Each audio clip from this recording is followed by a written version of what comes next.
Power.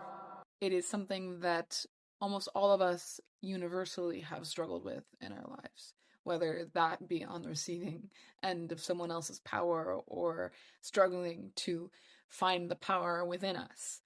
Power is something we develop a relationship with before we're even born. It is the dynamic that is in the world that influences everything. And so that's what this video is about. It is about our relationship with power. It is about where that relationship begins and why the survivor of Smexual abuse would have such unique insights on where to begin to correct the relationship that you have had with power your entire life. Oh no, I'm about to get political, silly me. So, as a survivor of childhood Smexual abuse, I want to take a moment to talk about the importance of bodily autonomy. And I mean that not just in the sense that it is accepted by one group or another based on your political affiliation. I mean bodily autonomy in the sense of bodily autonomy as a moral axiom.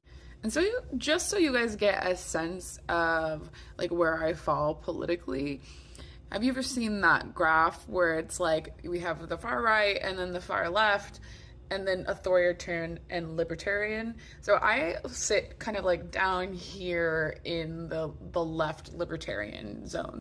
So I see bodily autonomy as a moral axiom, and that applies to pretty much anything you can think of. I grew up really religious. I didn't support a woman's right to terminate a pregnancy, but then after coming into a sense of reevaluation and what my actual values were, I now believe that it is a right that every woman should have.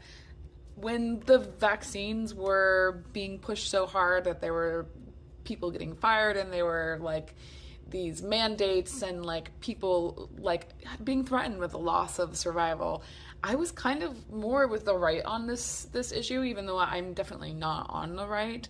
I don't believe that should be forced on someone, because to me that's a violation of bodily autonomy. And when you say, well, they can just lose their job, I don't think that that's really valid, because then they're losing their ability to truly survive. So then there's also circumcision. I am very, very adamantly opposed to circumcision. I think that it should be illegal regardless of religion, and that a person should have to be at least 18 and be able to make an informed decision by the time that they choose circumcision, if